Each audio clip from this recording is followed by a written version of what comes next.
Thank you. Good afternoon. Welcome to the Metropolitan Area Planning Commission meeting. We'll call this to order. Can we have our public announcement, please?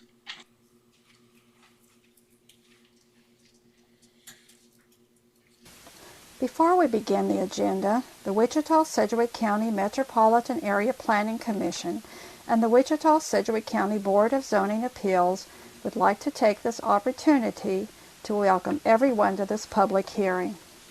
Copies of the agenda for today's meeting, the public hearing procedure, and Planning Department staff reports on all agenda items are available in the lobby of this conference room. The Planning Commission's and the BZA's bylaws limit the applicant on a zoning, subdivision, or variance application and his or her representative to a total of 10 minutes of speaking time at the start of the hearing on that item, plus up to 2 minutes at the conclusion of that hearing. All other persons wishing to speak on agenda items are limited to 3 minutes per person. However, if they feel that it is needed and justified, the chairman may extend these times by up to 2 minutes. All speakers are requested to state his or her name and address for the record when beginning to speak. When you are finished speaking, please write your name, address, and the case number on the sheet provided in the lobby. This will enable staff to notify you if there are any additional proceedings concerning that item. Please note that all written and visual materials you present to the Commission and the Board will be retained by the Secretary as part of the official record. If you are not speaking but you wish to be notified about future proceedings on a particular case, please sign in on that same sheet. The Planning Commission and the Board are interested in hearing the views of all persons who wish to express themselves on the agenda items. However, we ask that all speakers please be as concise as possible and avoid long repetitions of facts or opinions which have already been stated. For your information, the Wichita City Council has adopted a policy for all city zoning items. A copy of this policy is available in the lobby. The City Council relies on a written record of the Planning Commission hearings and does not conduct its own additional public hearings on these items. The decision of the BZA is final. Any appeal of a decision of the BZA is to district court. Okay, first item of business is approval of the minutes for November the 21st, and my record shows that everybody was present, so everybody's allowed to vote on that one. Is there a motion? I motion to approve. Second. Motion by Ms. Miles, second by Mr. Green. All those in favor signify by the upraised hand. That is unanimous. And in the way of announcements, Mr. John McKay has retired, so his vote wasn't needed. He's not going to be here today. There is a card going around, so yeah, if you can think of something cute and nice at the same time to say about him, you can put that on the card. Mr. Miller, this is going to be his last meeting, but we'll see how he performs before we say our niceties at the end of the meeting for him. Okay, we'll see what items we can take by consent. Item 2.1 is a one-step final plat located on the east side of 407th Street West. Is there anybody on the commission like to hear that item? Seeing none, is there anybody in the audience wish to hear that item? Seeing none, we'll take that by consent.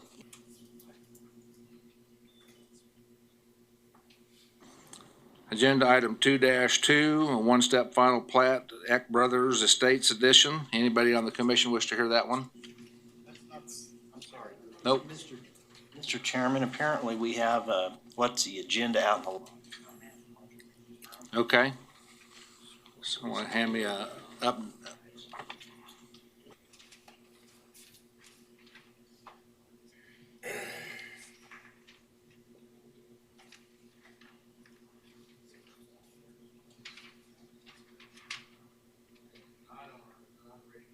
I was reading off the minutes of December the 5th.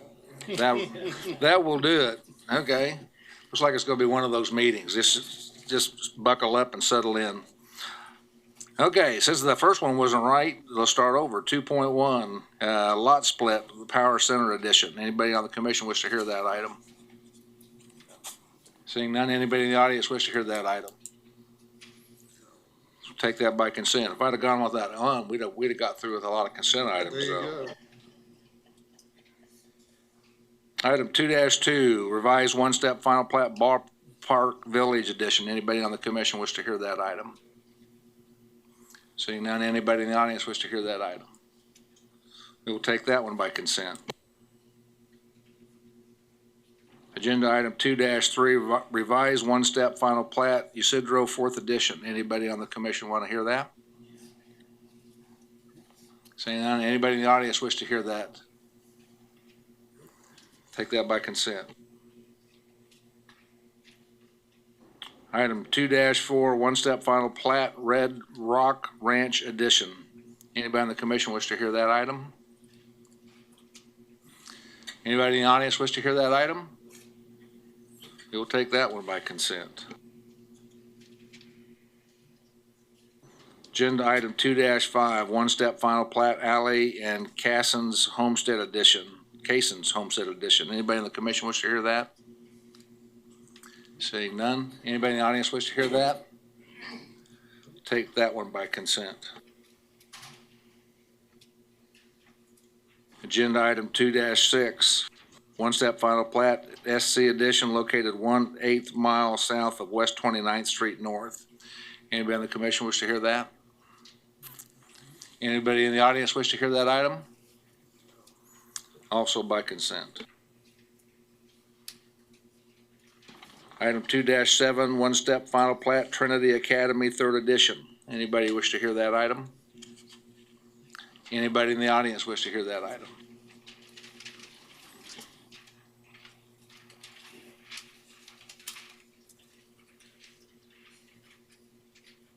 Agenda item 2.8, one-step final plat Canada Investments Edition. Anybody on the commission wish to hear that item? Seeing none, anybody in the audience wish to hear that item? Take that by consent.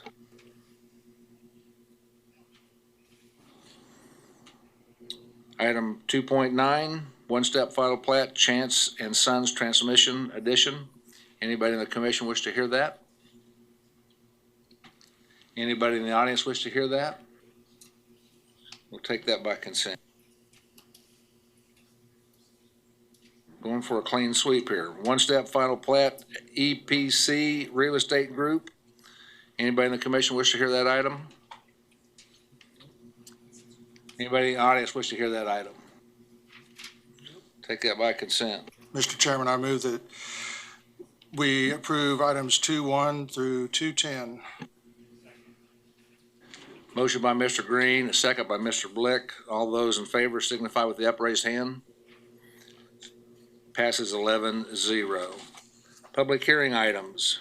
Item 3.1, a vacation of multiple alley rights of way to allow for site improvements on property zones CBD Central Business District, generally located south of Douglas Avenue between Ellis and Greenwood Streets. Anybody on the commission wish to hear that item? We will hear that item.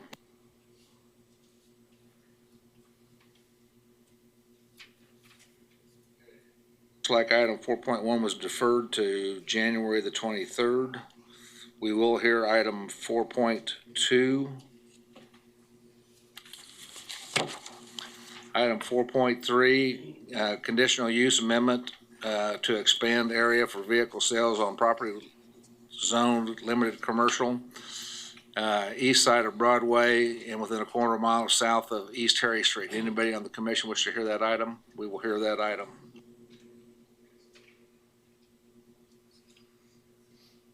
And we will hear item 4.4, moving down to 4.5, a city conditional use to request group residence limited for 12 residents on property zoned SF5. Anybody in the commission wish to hear that item?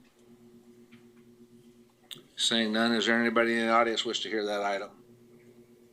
Seeing none, we will take that by consent. Wait a minute, which one was that now? That one was the 4.5 conditional use 2019-00046 for a group residence. Yeah. You want to hear that? Yeah, I want to hear that. Okay, we will hear item 4.5.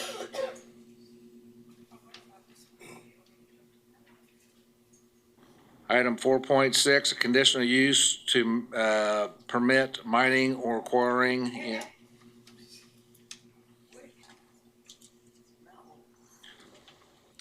Property approximately 900 feet north of East 63rd Street, south and west of South Clifton. Anybody on the commission wish to hear that item? Seeing none, anybody in the audience wish to hear that item? We will hear item 4.6.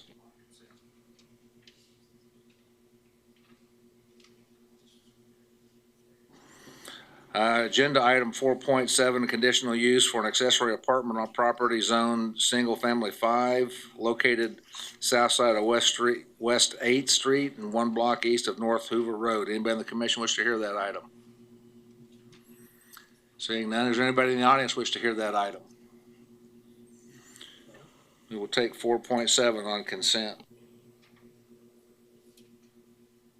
Agenda item 4.8, county conditional use for an accessory apartment on property zone rural residential, generally located on the south side of West 101st Street North and west of North Meridian. Anybody on the commission wish to hear that item? Seeing none, anybody in the audience wish to hear that item? We will take 4.8 on consent. Agenda item 4.9, city zone change by Trinity Academy from single family 5 to light commercial. Anybody in the commission wish to hear that item? Anybody in the audience wish to hear that item? We will take agenda item 4.9 on consent.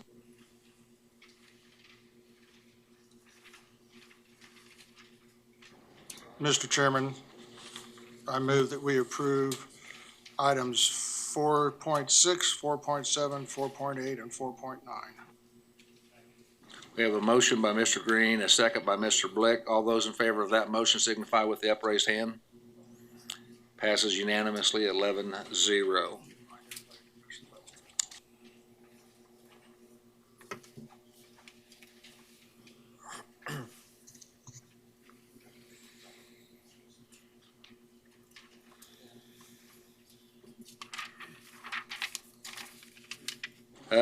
Looks like our first item for today's business is agenda item 3.1, a vacation for multiple alley rights of way. Yes, good afternoon, Commissioners. Philip Zievenbergen with Planning Staff. This application is a request to vacate multiple alleyways between Ellis Avenue and Greenwood Avenue south of Douglas, as you can see on the exhibit on the screen. The properties along Douglas are addressed 1501 through 1525 East Douglas. The property is zoned Central Business District. And the alleys consist of a mid-block east-west alley between Ellis and Greenwood. In addition, there's a north leg and then an easterly leg, which, as you can see on the zoning map here, the fact that the zoning and ownership is applied to this alley, we have reason to believe that it may have been vacated in the past. However, there is no record of this vacation, so it's probably in good proceeding to go ahead and pursue vacation of it anyway. All properties that abut the alley, there's 2 separate owners. They have all signed the vacation petition indicating their consent to this. The alleys basically provide a horseshoe around this parking lot. That parking lot has access off of Greenwood, so by vacating the alleys, nobody is denied access to that parking lot. The applicant has indicated that they are looking to do site improvements. They did not give any more detail to that, both to me or even at the subdivision committee meeting, so I don't necessarily know what their intentions are for the site. As you can see by this aerial image, these green lines are a sewer line that run through all of the alleys. An easement shall be retained in order to accommodate maintenance of those sewer lines. In addition, Cox and Evergy have lines in the alley up here on the northern portion of it. That easement that's retained for the sewer line will cover them as well. This was heard at the subdivision committee last week, and they approved it 4-0. With that, I can stand for any staff questions. Any questions for Philip? Seeing none, can we have the agent or applicant come forward, please? Chris Rose with Boffin Company, agent for the applicant. The applicant agrees with staff comments, and I'll stand for any questions. Any questions for Philip? Excuse me. I'll get you back for that one. Yeah. Seeing none. Okay, thank you. Anybody from the audience wish to hear this item? Wish to speak? Did you have a question, Cindy? Okay. Okay. Okay, no questions. Is there a motion? Motion to approve per staff's recommendation. Motion by Mr. Blick, a second by Mr. Dool. All those in favor signify with the upraised hand. Motion passes unanimously. Next item, please. 4.2. Zone change from single family to limited commercial. Philip Zevenbergen, planning staff for the record. Zone 2019-32 was originally scheduled to be heard back in September. Per the applicant's request, it actually has been deferred twice. This application request is to zone 2 lots that are currently zoned single-family SF5 to limited commercial to allow for the highest and best use on the property. Each lot is approximately 1.5 acres, so the total acreage when both lots are combined is just under 3 acres in size. Each lot currently has a single-family dwelling that were constructed between the 1940s and 1950s in the Crestview Lakes Edition, which is this area right here. Recently, both of the lots have had portions of the lot purchased when the intersection at 21st and Oliver was improved. The property, one or both of these lots has been the subject of 2 previous zone change attempts, one back in 2013 and one in 2018. I'll get into the details of those in just a minute. Ultimately, those cases were denied by City Council. Something that's unique about this location is, as you can see to the south, it's the WSU Innovation Campus. It is zoned single-family SF5, but there's a university overlay, which allows the university the flexibility and the ability to accommodate their own needs with that. So there's a lot of things that can happen on the university within that zoning classification because of that overlay. Specifically more to the south, these 2 rectangles here are kind of the Brayburn retail area that they've been developing. Further south, that's not really indicated on this map, is where that recent hotel has been constructed. Nothing with the Innovation Campus has really been developed right at the corner at this time. As you can see on the zoning map, there's a large swath of limited commercial zoning on the east side of Oliver. However, if you were to look on the west side of Oliver, north of 21st Street, if this map were to be able to extend it all the way to Hillside, there is no limited commercial zoning west of Oliver on the north side of 21st Street. More specifically, you can see that all the lots that abut these subject property are zoned single-family SF5, and they are single-family homes. The limited commercial zoning to the east is a convenience store, gas station here, right here on the corner. There's a large indoor storage unit complex.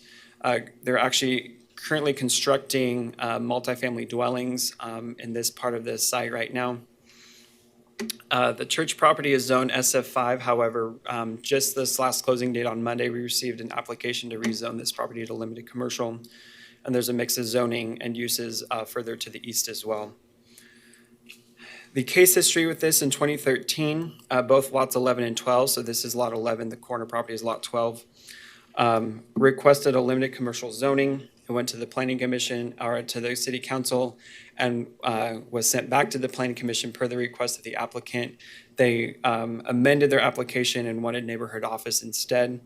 The planning commission denied that one as well. It went back to city council with a 63% protest, and city council denied it in February 2014. In 2018, just lot 12, so just the corner lot, a request to rezone it to general commercial was submitted.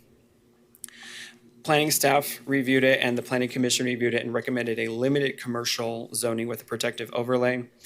That was sent to city council. City council sent it back to planning commission, asking them for clarification within their protective overlay. They did that. It was passed again by planning commission and sent to city council. It was protested 41.9%, and which required city council to have a 6-7 vote in order to either approve or deny it. And neither approval or denial motion received enough votes to make it pass either direction, and so it just kind of died for lack of an approved motion. Since the last zoning case, the Northeast Heights neighborhood which is from 21st Street to 29th Street and Oliver to Hillside. They got together with their city council person and worked through getting a neighborhood plan amendment adopted into the comprehensive plan. That plan amendment was adopted in May of 2019. And in there, it specifies 5 policies. I'll cover them very briefly here to provide guidance related to non-residential development of this corner. It's like they're seeing the writing on the wall a little bit, and instead of letting it happen just how it was going to happen, they wanted to make sure they had some say and provided some guidance for the future development of this corner. Policy 1, first and foremost, the neighborhood's position is to retain the existing land use pattern as much as possible. Policy 2 says that strip development along 21st Street or Oliver or strip zoning for development would basically be considered intrusive into the character of the neighborhood. Policy 3 identifies the specific location that they deemed acceptable for non-residential development if it were to happen. And it's not only the 2 subject parcels we're hearing about today, but it also includes this third one to the north, which is not included in the zoning request today. It also specifies that if a zoning classification were to change, they would be acceptable with general office zoning or anything more restrictive. So general office being the least restrictive zoning classification that would be acceptable within this neighborhood amendment plan. It also gave stipulations on building height limitations at 35 feet, no windows above 12 feet on the north or west elevations of the buildings. Monument signs had to be limited to 8 feet, and lights could not exceed 15 feet and needed to be shielded to avoid light pollution. They also addressed landscaping, screening, and buffering. It required a 6 to 8 foot masonry wall on the west and the north property lines, 1.5 times the landscaping requirement, as well as a 15-foot landscaping buffer between the wall and the uses on the property. And policy 5 talked about submitting drainage plans to meet the current and future stormwater management practices.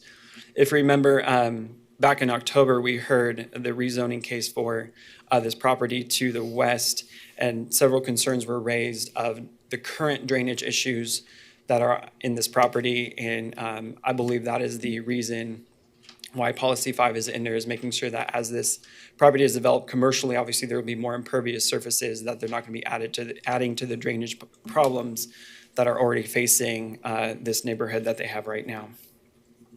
North Oliver is a 4-lane paved arterial. East 21st Street is a 5-lane paved arterial.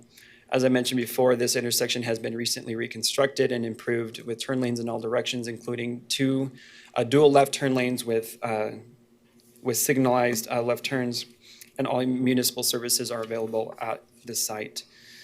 The comprehensive plan identifies this area as a mix of residential and commercial, which allows for kind of the complementary uses. Any type of redevelopment with residential would most likely be higher density in nature just because of the presence of commercial as well. And then kind of reversely so, the commercial development was usually going to be less intensive based on the proximity of residential uses. Primarily with the comprehensive plan, the guidance that we've been following is the neighborhood amendment that we have just been speaking of with those 5 policies. Regarding that, these 2 properties, as I mentioned before, are within the designated area that the plan amendment deems as acceptable for non-residential uses. And specifically stating that general office being the most intensive use or the least intensive use, potentially having more restrictive zoning being applied. Based on the facts and the considerations for this case, staff is recommending denial of the limited commercial zoning. In its place, however, we are recommending rezoning for general office with a protective overlay. I'll go generally over what the language of the protective overlay says. Point number 1 is a list of accepted land uses, so the uses that would be prohibited. Most of those would be out of character and inappropriate for the area. Such things as recycling stations, asphalt concrete plant, corrective facilities, golf course, heliport, as well as group home or manufactured homes. Several other items within the protective overlay specifically go back to those policies and put in place into like the rules that it would have to be limited to 35 feet in height. The monument signs could not exceed 8 feet. It would invoke the landscaping requirement of 1.5 times the code, the 15-foot buffer, the 6-foot, 8-foot masonry wall. In addition to the architectural standards of having a hipped or gabled roof and architecture that is in character with the neighborhood, and that building elevations would have to be submitted to planning for approval before any building permits could be pulled. Let me make sure I got everything. Oh, portable signs and off-site signs, banners, and string pendants would be not permitted, except for a banner sign within 30 days of a business opening. And the final one being that there would be no outdoor speakers or sound amplification systems permitted on the site. Based on these recommendations, or based on this information, like I said, staff is recommending a general office zoning without protective overlay. I can go through the pictures we have on this site. This is kind of looking at the far corner, looking towards the intersection to the east. This is 21st Street, looking towards the intersection of Oliver and 21st. This is looking at that gas station convenience store that's across the street. The subject properties are over here to the west. This is looking at one of the subject properties looking down 21st Street. We're on the university campus over here. This is the Brayburn retail area. This is again looking at that Brayburn retail area, and I believe I don't know if this is the hotel or the hotel might be beyond that, but there's nothing directly on the corner. This is looking directly at Lot 11 at the single-family home that currently exists at this site. This is looking directly at Lot 12. That's right on the corner with the single-family home that is at that site. This was heard by the District Advisory Board for District 1 on October 7th. They recommended denial of any zone change with a vote of 8-2. And I can stand for any questions. Questions for Philip? Philip, question I've got, in the report that shows the adjacent zoning and land use south SF5 Wichita State University. What is the zoning for that land to the south, or can? This right here? Yes. It's SF5 with the university overlay. And what does the university overlay allow them to do with that area? Whatever they want to accommodate their uses. It gives them the flexibility to accommodate the uses of the university. So they're not restricted to residential? Correct. That's what I was looking for. Okay. Because the Brayburn area, as you can see on this map, is also zoned single-family SF5, but it's the university overlay that allows them to accommodate those uses. Thank you. Any additional questions? Thank you. Would the agent or applicant come forward, please? State your name and address for the record, and you will have 10 minutes.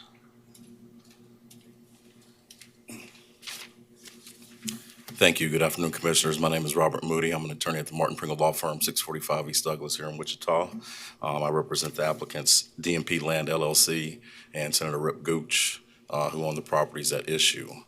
The application is for LC. Certainly, this is not the first time up for these parties in trying to get the best and highest value for their property that they own there. Initially, they started this process back in 2014, and there's been significant developments in that area since that point in time, as you've seen through some of the slides that have been shown here. In particular, WSU, they've gotten rid of the golf course that was there, the clubhouse that was there, and that's retail, includes shops and restaurants and things of that nature, in addition to a hotel that's being built on that property as well right now. Across the street to the east, on the northeast corner of that intersection, the Quick Shop has been put in place since the initial application, as well as currently they've even got a four-story apartment building being constructed as we speak. So the population density is increasing over there in that area. And that's all the applicants are seeking. And this application is to get the highest and best value for their property. In 2018, there was a recommendation that went out for LC. And that's what we're seeking again at this point, is to get that recommendation. Considering all the recent developments, it was mentioned that the writing was on the wall. This area is prime for development. This area of town We've been talking about economic development in that area for a long time. What a LC rezoning would allow the property owners to do is to get the highest and best use of that value and bring something beautiful to that intersection of that neighborhood where all this other commercial development is going on.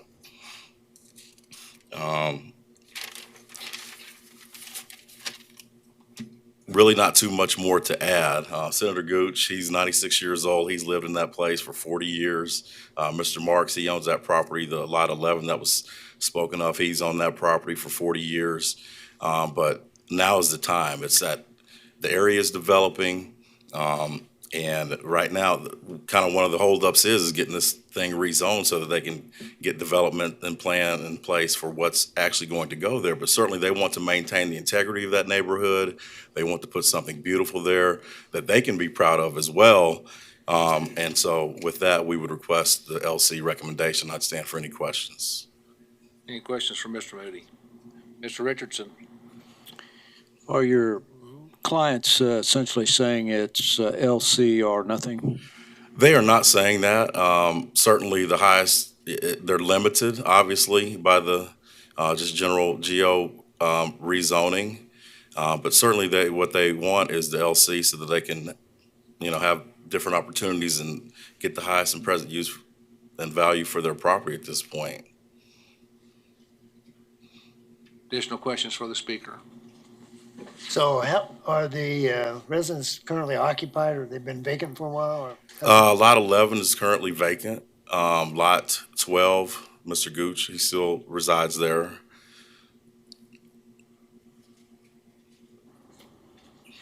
Mr. Blick? Do you agree with staff's recommendations? There's listed 10 of them that are on there. I noticed at number 2, it talks about a 6 to 8 foot masonry wall.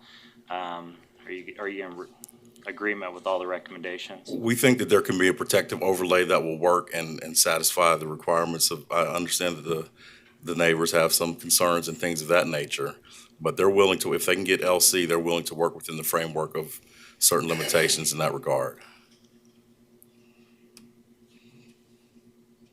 Any other questions? Seeing none, thank you, sir. Thank you. Hold it just a moment. Mr. Green? So if we were not to approve the limited commercial, but did approve the general office, I know that's not what you're wanting or what you're asking, but would that be acceptable? That's something to be determined. Certainly they, Senator Gooch in particular is looking to get the highest and use and value for that property. He's 96 years old. He's not wanting to wait around too much longer for this to go through. But that would have to be a determination that would be made once the decision is made. Any other questions? Seeing none, thank you, sir. Thank you. This time we'll open the floor up to comments from the audience. Please state your name and address for the record. You will have 3 minutes.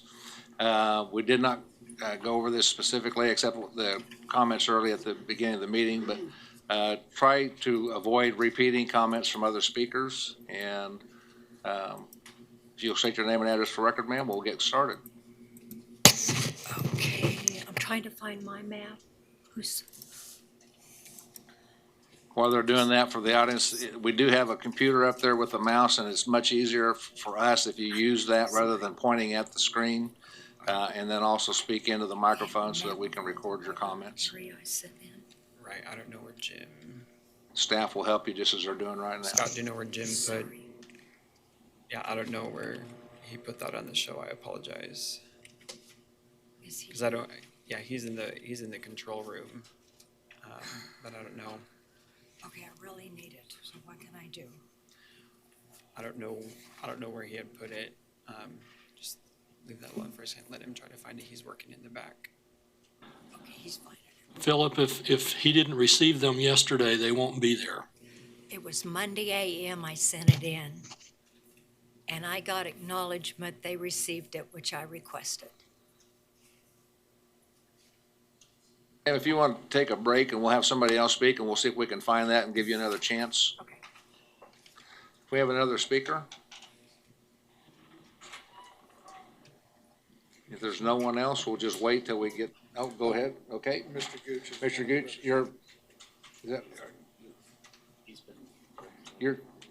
your time has expired, sir. So your opportunity has expired. We're looking for opposition at this point.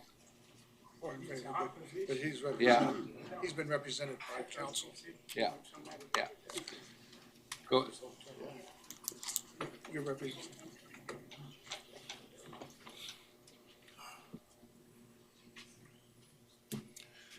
My name is Craig Tolson. I am at 4 Crestview Lakes Estates. Basically, my property is here. I am adjacent to these properties, and what I guess my biggest fear in all of this is that in my 28 years of being out here, approximately, that I've just observed blight, basically, up and down 21st Street, and the most that I have seen is the quick shop going in. It appears that Wichita State is developing the land, but we have no guarantees of what's going to happen. It sort of shocked me that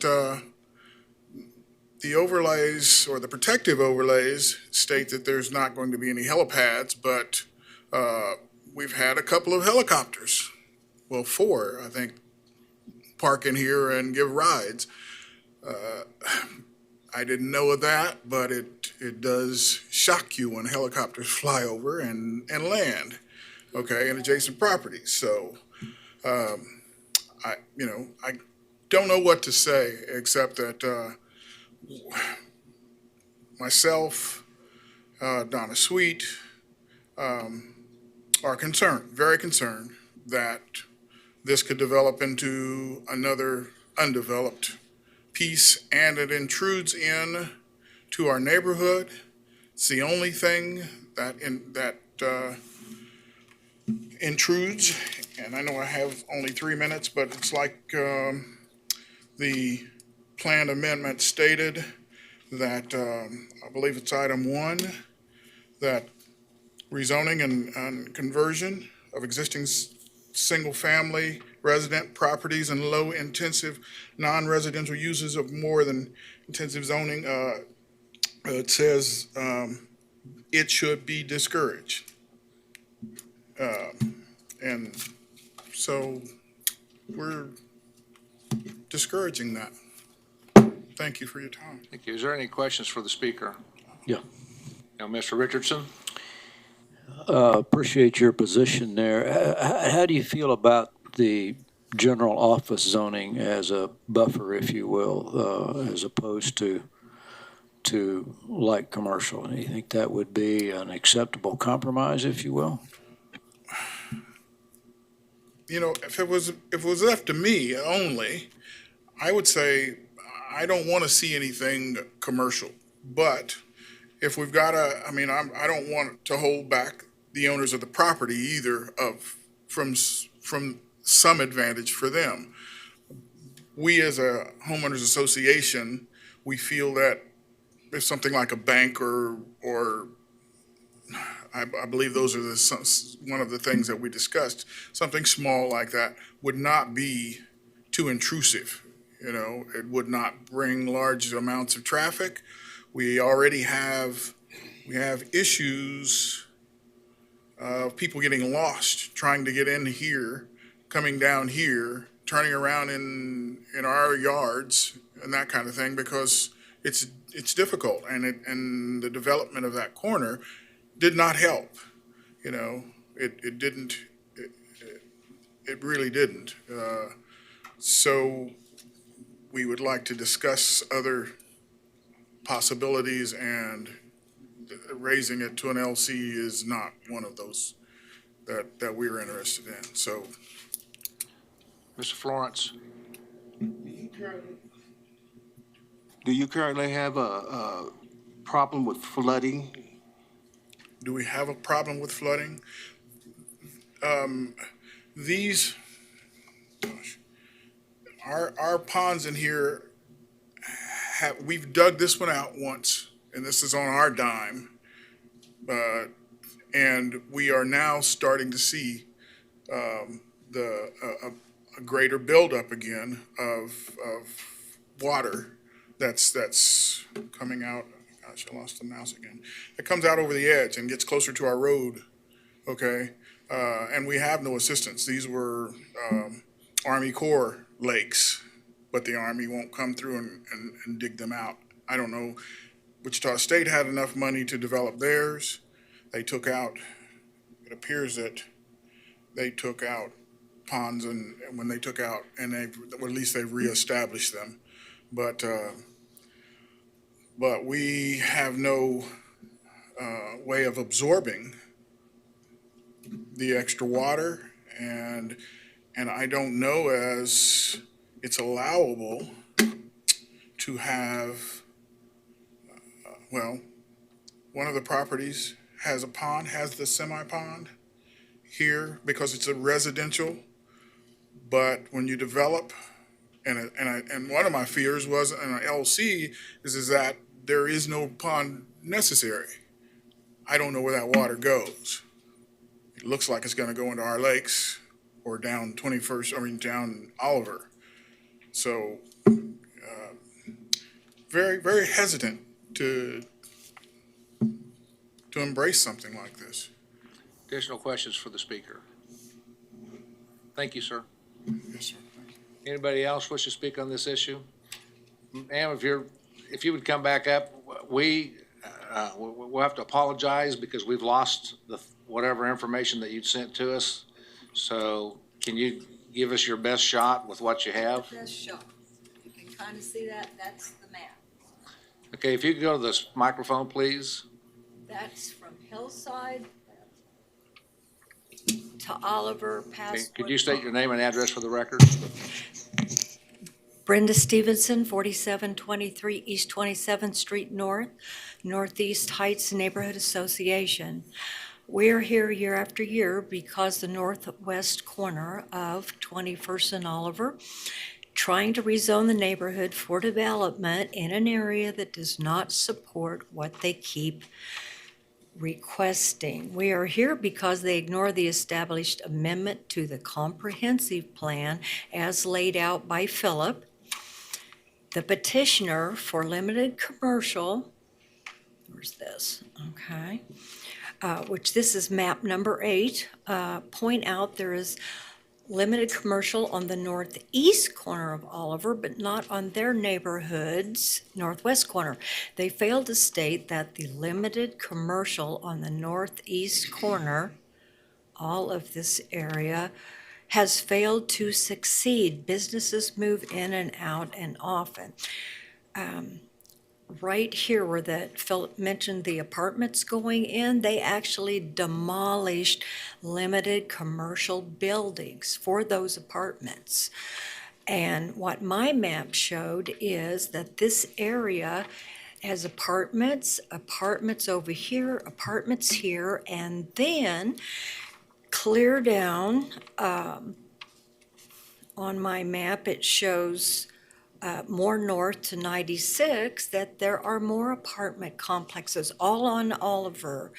And the most recent was okayed last month on 28th and Oliver with a 100-year retention pond because the neighborhood is downhill from 21st Street to the Chisholm Creek floodplain. And this was set up in the 40s by the city using this as their storm water drainage. So that is my concern, where all the water saturates when you do the heavier development other than a general office. There's also, the flooding down there, they've already put in a $400,000 project to shore up the tributary. to homes and roads flooding right behind the new development at 28th and Oliver. Brooks Middle School children and parents have to maneuver the flooding. Blocks of neighbors dealing with water in basements, sinking driveways. As on my block, the home's backyards flood and sump pumps and basement work overtime, all due to the constant high water level as the water goes from right here, starting at WSU, even further up or down south, and goes north all the way. So, Any questions for the speaker? Thank you, ma'am. We do appreciate your coming and apologize for losing your information. Any other speakers? Please come to the microphone, state your name and address for the record. You'll have 3 minutes.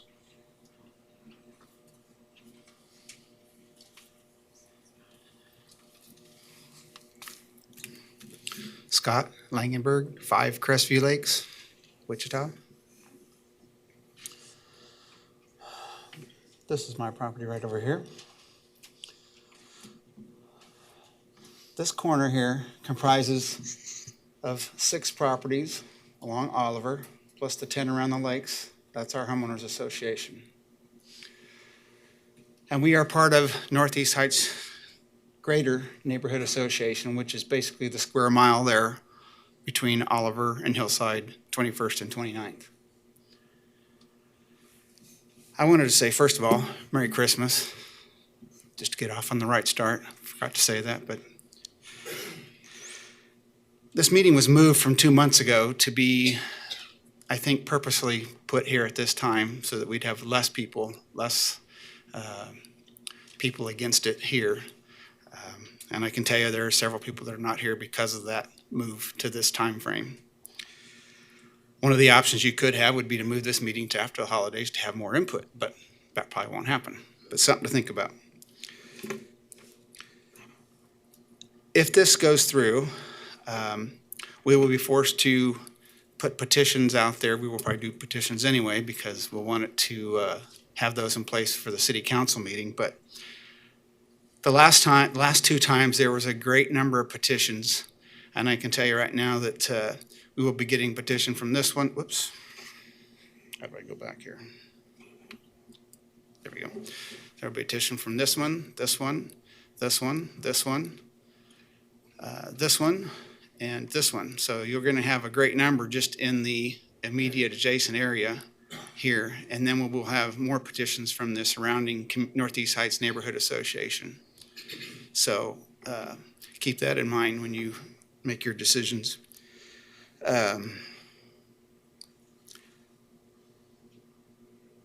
We kind of, as the Northeast, as Crestview Lakes homeowners, as a majority, kind of believe in the all or nothing principle for the most part. We feel like this corner should be totally left intact or be taken as a whole. So something else to kind of think about. That's why we're kind of hesitant to let the dominoes fall, if you want to call it that. We're kind of in this predicament partially because of WSU, but also because the city, when they redeveloped this corner right here, didn't give proper access for this corner to be developed into the kind of commercial property that they want.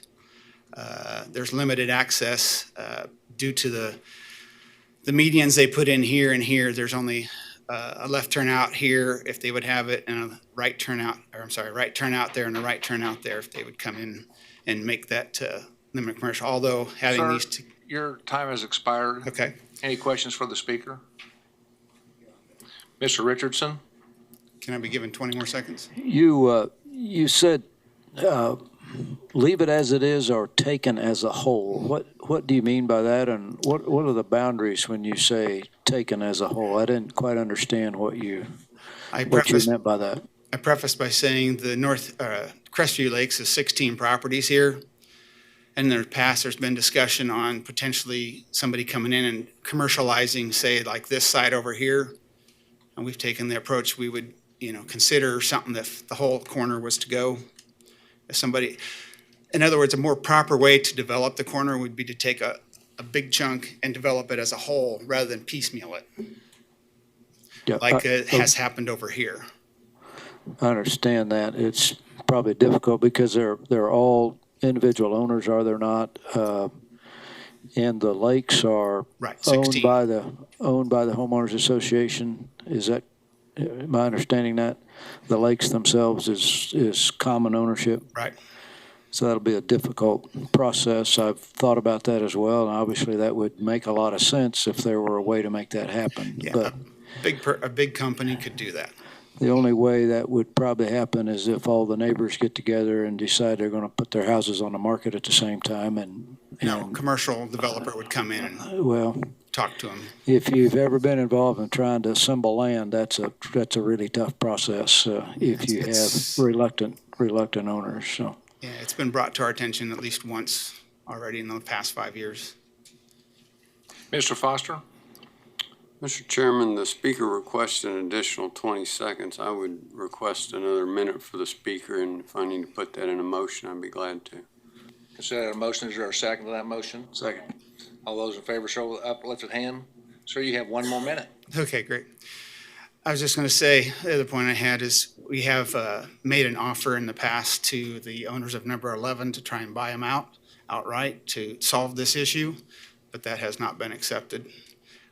Obviously, they're going for the higher end rather than trying to sell it as a residential corner. Any additional questions? Seeing none, thank you, sir. Thank you. Next speaker, please.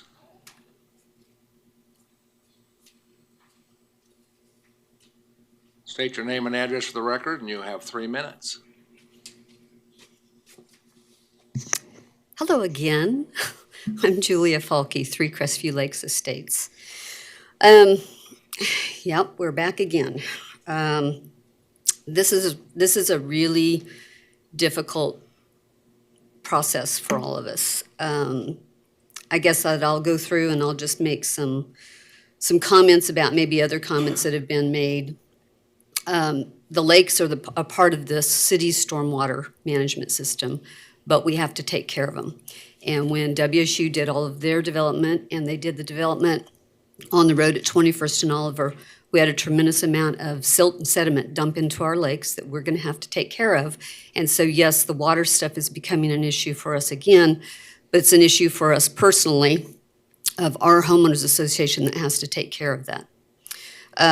The other thing is that it is a private drive that we have to take care of, and it was brought up that we have traffic issues because people use it to turn around, and if they can't get through the drive, they just drive into people's yards and turn around there because they're big lots, and I guess they just feel entitled that they can do that. In years past, when this has come up, there was some suggestion of maybe gating, helping to purchase gates for us so that we could try to control the traffic some. That's not in this particular proposal that has come forward before you this time. WSU, yeah, they tore down the golf course, and supposedly there was supposed to be development on both sides of the lakes. Right now, they've only been able to develop the one, and they had their first captive tenant, which was the bookstore that was moved over. And then we have one restaurant, and we have another restaurant that's going in that's not open yet, and a glorified ATM and empty space. And so it has not developed as WSU put forward that all of this was going to happen. So we'd really like to see WSU and the Innovation Campus be successful and get that developed before you start encroaching onto the neighborhood.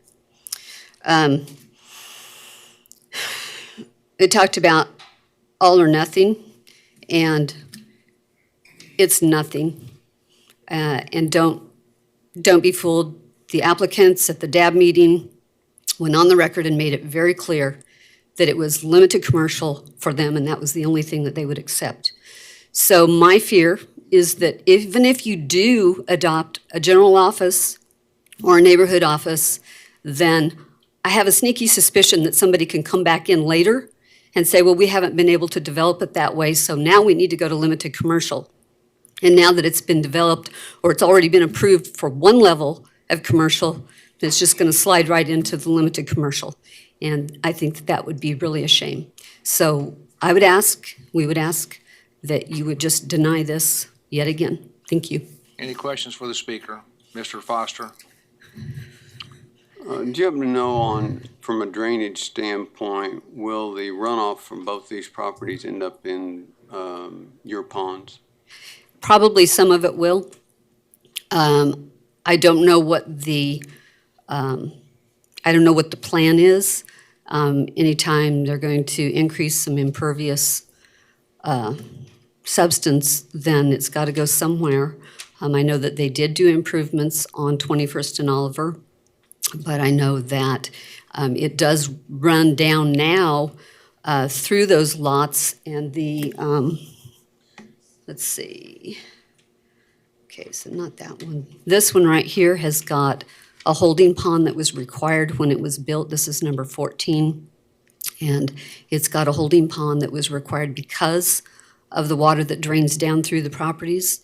And then the next one is Mr. McAfee's place, and he ends up with a soggy front lawn constantly. It's like a bog. So it goes that way. I know that Kate and Byron over here at number 2 have ended up with a lot of standing water in their yards, just as it is right now. So all I can tell you is my opinion is, yes, it is going to have an effect. If it comes this far, then it's going to end up in our lake. Everything on 21st drains into our lakes. So although they have increased the inlets into the stormwater system, then that may take it out of the roads, but it puts it in our lakes. So yes, and we have had trouble.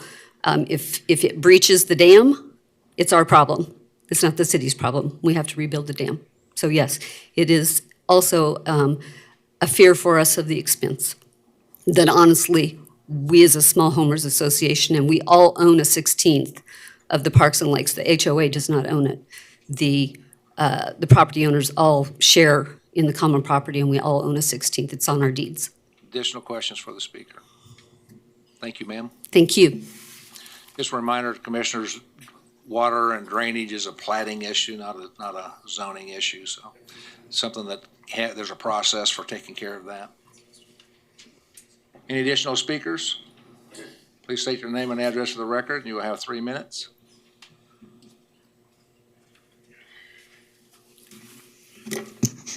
Good afternoon. My name is Steve Falke. I'm at number 3 Crestview Lakes Estates. I am speaking as the president of the Crestview Lakes Homeowners Association, and of which this petition is a part of. Let's get back here. I think this map is a little bit misleading. All of this area here, let's just not cut to the chase, this should be red. This whole neighborhood, and now we hear that this corner has been applied to be rezoned as limited commercial. This neighborhood's bleeding limited commercial, and a lot of this is still as of yet to be developed. So what we're really talking about here is being good neighbors, and we're talking about highest and best use. And highest and best use comes into play, for a majority of people. Highest and best value, as their attorney alluded to, would go to the property owners. So you guys have the difficult position of understanding what's happening here. But if we're talking about barriers, and you put some red right here, even putting general office or any kind of color, as Julia said, we are concerned that it will eventually turn red. This neighborhood is the Great White Hope. This is the Red Sea. These are the boundaries. They should stay that way. Thank you. Just stay at the microphone, please. Any questions for the speaker? Any questions? Sort of question I've got is that, I mean, I understand the desire to keep this as a buffer, but the result of that is that you force an individual. I mean, right now it's residential. Who would want to live on that property as a residential use when you have got what is obviously commercial and a pretty advanced commercial on all sides? To me, that doesn't seem fair that we put the burden of creating a buffer for you on this one individual. So I'm, somewhere there's got to be a balance of some kind of commercial use here that would allow them to get some of their value out of that property. Does that make sense? Am I talking out of No, my hat? you're not talking out of your mouth. That's why I say you guys have to make that decision. I'm speaking on behalf of a majority of the homeowners, not all the homeowners necessarily. But, when we're talking about being good neighbors and coming to the table, this entire mile section came to the table and gave you 5 potential options. And all we're saying, as the majority of the homeowners in that immediate vicinity, that we feel our option is nothing there at this point. It's up to you guys to be the bad guys and decide what needs to happen one way or the other. Thank you. Next speaker, please. Oh, I'm sorry, Mr. Florence. We got one more question. Sorry about that. Yeah. When was the last time you engaged with those property owners about purchasing that property? It hasn't been during any part of this current petition. They had requested to meet with the Greater Northeast Neighborhood Association at our meeting, I believe it was August. I'm not entirely sure about that, but it was before the last, before this was deferred. And then they didn't show up to that meeting. The only meeting they've been at in this process was that DAB meeting that Julia alluded to, where they basically said limited commercial is what we're going for. Any additional questions? Thank you, sir. Next speaker, please.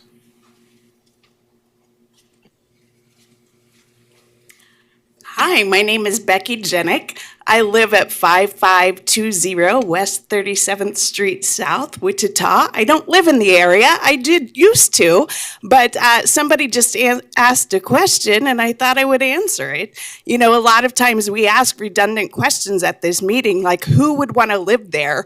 Based on the number of residents that I see along Oliver that don't seem to be going anywhere, that always maintain occupancy, I would say a lot of people would want to live there. So don't try to justify your actions when the community is telling you we don't want something with, well, nobody else would want to live there. Thank you. Any questions for the speaker? Thank you. Next speaker, please. Seeing none, I'll bring it back to the applicant for rebuttal, and you will have 2 minutes.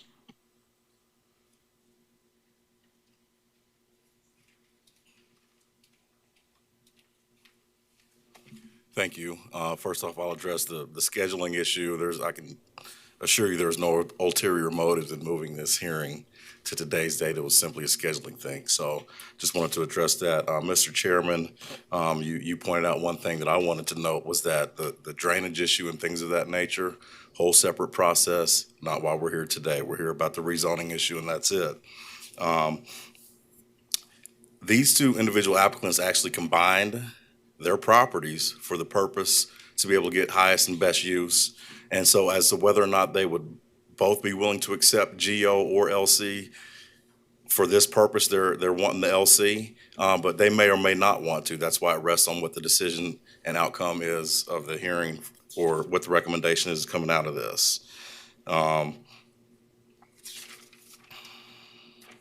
That's pretty much, well, the other thing I will address is that the city at one point did purchase the frontage of these 2 properties. When they did make that purchase, they gave value for LC. So there's all these LC everywhere where it's engulfing this neighborhood. These applicants should be able to benefit from that as well. And I'll take any questions. Any additional questions for the speaker? Seeing none, thank you, sir. Thank you. Bring it back to the commission. Mr. Blick. I just have a question for staff, because I know in policy 5, it does talk about the drainage, and it said that they'll have to provide a site plan. I noticed that it's like Chick-fil-A out west and then CV Pharmacies has to have like an underground to catch stormwater. It's based off of square footage or acreage or something. What's that threshold in between there that they would have to versus go to a retention pond? Well, I'm not a drainage engineer, but the policy is that this property, if it were redeveloped commercially, cannot have more water run off of it after it's redeveloped than in its present state. And so whether that's a detention pond, whether that's a holding tank or some other way, they have to hold their water and then slowly release it per the policy. And that's all based off of a drainage plan that has to be approved by the city. Yes, prior to getting a building permit, since this property is platted, they would have to submit a revised drainage plan that would be reviewed by the drainage engineer. Additional comments? Mr. Foster? Dale, would you go a little bit further on that? Because in item number 9, referring to the site plan, does drainage need to be mentioned? I mean, the site plan deal spells out a lot of stuff, but should the drainage be mentioned in the conditions? I guess you could look at it in both ways. I mean, they're going to be required to do it whether it shows on the site plan or not. But if the drainage plan is the expensive part of platting, as you're probably aware, and so they probably have not done the studies that it would take to accurately reflect it on the site plan. But in order to get a building permit, they will have to have an approved drainage plan.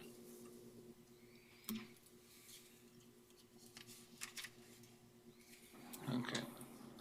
Go ahead, Mr. Green. If there aren't any further questions, did you have another question or comment?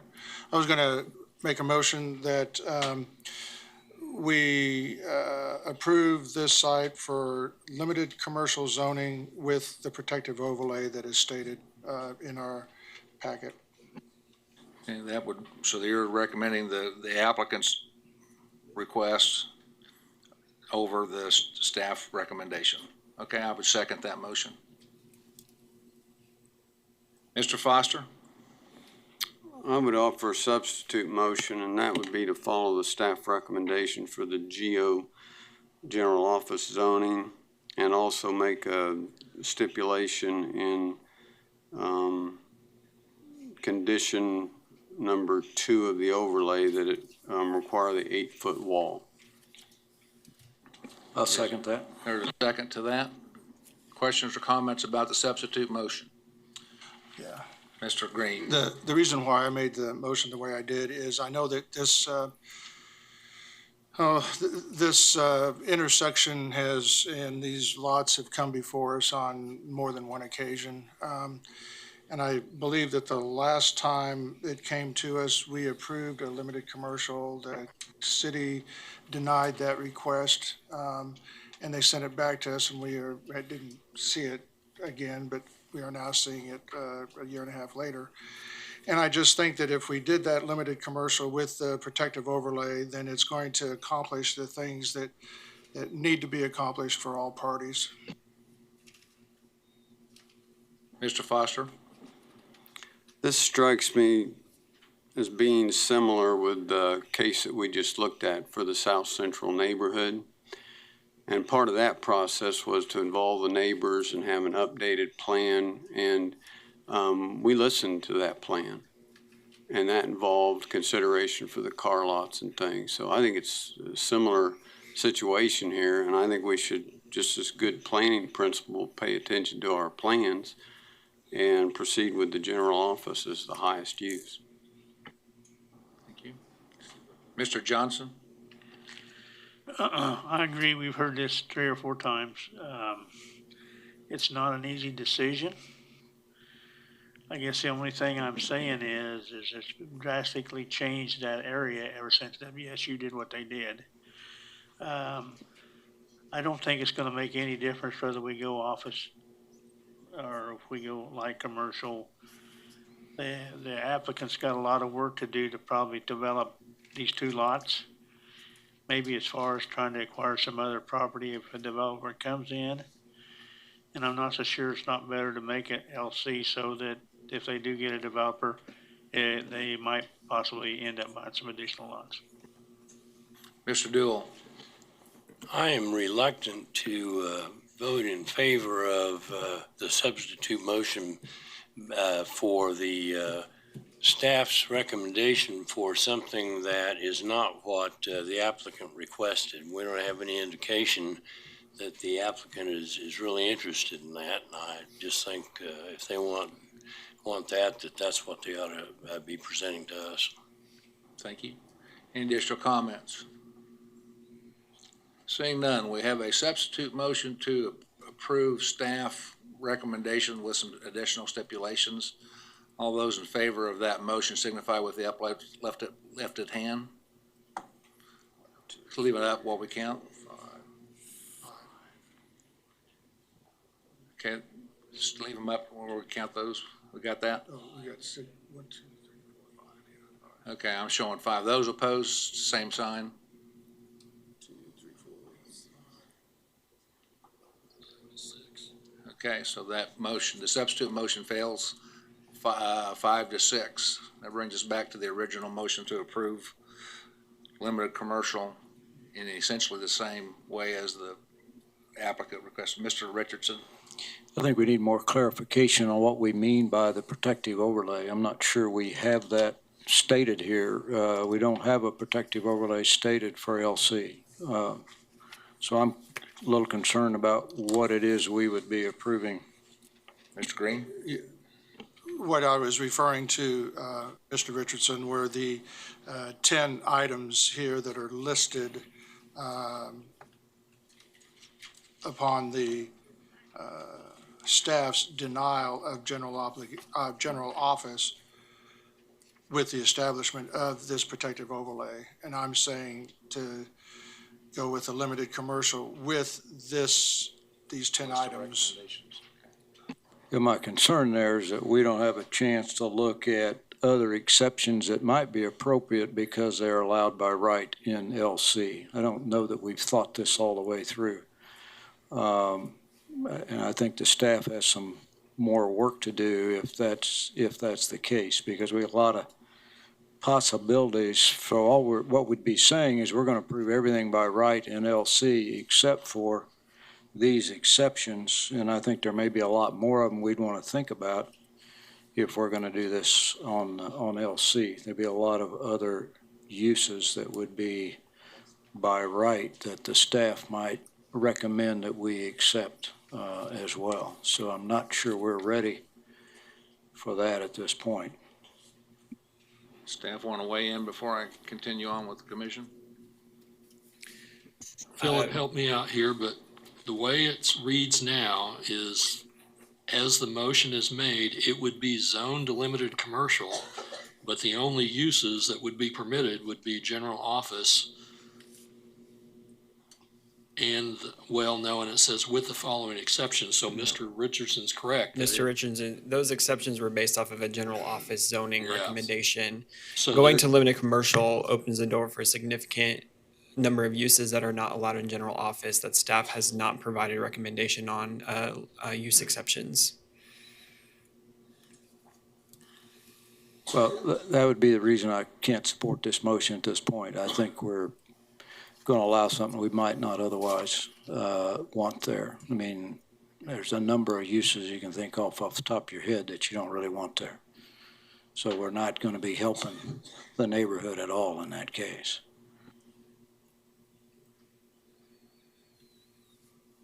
Okay, one of the options would be to defer and allow the applicant to develop a protective overlay under limited commercial. Yeah, we'd need a different motion probably to do that. You need the motion to be withdrawn because you got a motion on the floor. So, I'm just talking about ideas and options here, so. With what Mr. Richardson brought to light, I think at this point, it would probably be wise to withdraw that motion that I made. Having staff work with property owners, legal representative, to develop a plan that would provide us with the exceptions that would be fitting for this property. Okay, I would withdraw my second. So, Mr. Staff, go ahead. Dale? I'm just this may be because it's my last plan commission. I'm just trying to figure out how staff is gonna craft anything that's different. We've heard from the neighborhood multiple times, they don't want anything different. So would the direction be that the planning commission generally thinks that other uses more intense than general office are appropriate, and you're delegating that decision to staff to come back with a proposed PO, and then you would evaluate that at the time? I'm just trying to figure out how we're gonna be any different at a meeting in a month than we will be today. My thinking would be this, is that the general feeling is that we want to go limited commercial. But in the process, we need to figure out what items that the applicant would be more than willing to withdraw from that, so that if they want to put together a protective overlay, eliminating controversial or obviously business items that would not be appropriate for this, then they could do that by virtue of protective overlay and bring it back to us with a new recommendation. My suggestion is that this planning commission already recommended LC at one time with a PO that had use exceptions. We could go back to that as a starting point. How soon do we just leave it open as to how soon to bring it back, or? I think you should defer it to a specific date, whether it's the next meeting or in a month. Okay, Mr. Dewell? I would suggest if you're gonna do that, staff, work with the applicant before you come back with anything else, because I don't think it makes a lot of sense for the staff to come up with something that we don't see right now and the applicant also doesn't want. Absolutely, yeah. I just comment with that. We have been attempting to work with the applicant, and we will attempt to do so again. Is the other motion withdrawn? Yes, it has been Yeah. withdrawn. I'd make a motion, we defer this for 30 days. So whatever meeting, That'd be the January 23rd. January 23rd meeting. Okay. I second. Second by Mr. Nix. Any additional questions, comments? All those, Mr. Green? It comes back on the 23rd, and it'll be another general hearing, like we did today, or we could close the meeting. We're making changes, so we would have to. It'll be a different application, and so you would want to take testimony and, yeah. Mr. Foster? Are we okay on the time frame if we're saying a different application? Is it, Scott, is that? Sure. Certainly staff can come up with a recommendation. Our response from the applicant up until now has been nothing. So we will attempt to work with them on overlay, but I can't promise you that will happen because we attempted to do that in advance of this meeting and received no response. Mr. Foster? I don't care what you do with the protective overlay, but in no way will that serve as a buffer for this residential neighborhood. I would not support any type of LC zoning for this. Can I offer a substitute motion to deny? Yes, you can offer that. We haven't made a vote on the deferred yet, so is there a second to deny? Motion dies for lack of second. Okay, we have a second to deny. Any discussion on the denial? Those in favor of the motion to deny, raise your right hand, raise hand. 4. Those opposed to the motion to deny? Motion fails 7-4.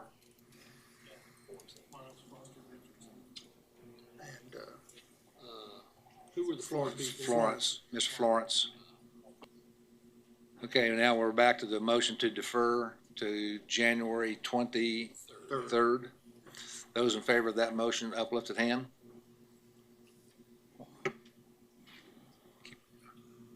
No? Okay. Those opposed? 4. Miles, Foster, Dewell, and Richardson. Motion passes. Next item, please.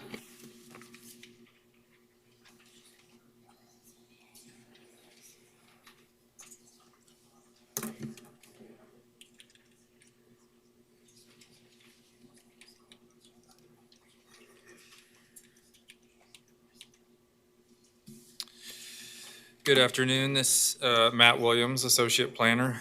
This is conditional use 2019-34. This is a rehearing. This case was sent back by the City Council. Just as a reminder, the applicant is requesting a conditional use to expand outdoor vehicle sales and equipment sales on his property. The subject property is zoned limited commercial, and outdoor vehicle and equipment sales may be permitted with a conditional use within this LC zoning. A conditional use for vehicle sales was approved for a portion of this site back in 2004. This case would allow for an expansion of that. DAB 3 reviewed this request on October 2nd and recommended denial on a 7-2 vote. The Planning Commission originally reviewed this application at their October 10th meeting and approved as recommended by staff on a 6-5 vote. After deferring the case once, on December 3rd, City Council voted to return this case to the Planning Commission following the adoption of the South Central Neighborhood Plan. That plan lists used car lots as, or describes them as a least desirable land use and strongly discourages them from being allowed. That plan was just adopted on December 5th at the Planning Commission with a vote of 13-0. So based on that adopted future land use map in the South Central Neighborhood Plan that strongly discourages used car lots, I'm just stating that. But because this is an expansion of an existing use, staff is recommending approval. Again, Questions for staff? Here is the site real quick. You can see that interior portion with the black outline. That is what is currently allowed to have the conditional use for used car lots. And the application is for the expanded portions on the north and south of that. Be happy to answer any questions. Any questions? Mr. Richardson? So your staff is recommending approval of the original application, or by that I mean the narrow part, or of the expansion, Matt? Because this is already an existing use and it already has an approved conditional use, we are recommending the approval of the expansion of that use. So on the map here, the center portion, I believe these are 3 lots, so the center portion is already approved and is operating right now. We're recommending expansion to the north and to the south. But he's been using the north and the south for several years in violation of his previous approval, has he not? That's what I've heard from the zoning department, that somebody went in to get a license for the sale of cars, and then it was noticed that the operation was on the expanded portion and not just the approved portion. And so that's why we're here today, trying to get the expanded portion approved. Currently, he is not operating on the expanded portion because of this process. Any additional questions? Mr. Florence? This is a new owner, am I right? I am not sure how, I'll let the applicant just talk about that. I'm not sure how long he's owned this property. Mr. Richardson? We had a new handout on our table. Can you tell me how that's changed from the one we got in our packet a week ago? I noticed this morning that the staff report that was in the hallway had been printed awkwardly. It only was showing every other page. So I just wanted to make sure everybody had the full staff report. The staff report hasn't changed. I just wanted to make sure everybody had the correct one. My printed copy was the same way, although the emailed copy was okay, so. Okay. Any additional questions?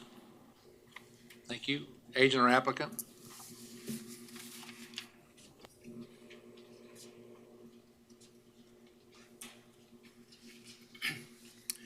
Sandy Roberts, 1950 South Webb Road, and I'm the agent for the owner. Since the original meeting, we have submitted landscape plan meeting the requirements of the write-up. And other than that, I don't have any statement. Any questions from Mr. Roberts? Thank you, Sandy. Appreciate that. Anybody in the audience wish to speak on this item, please come forward and state your name and address for the record, and you will have 3 minutes.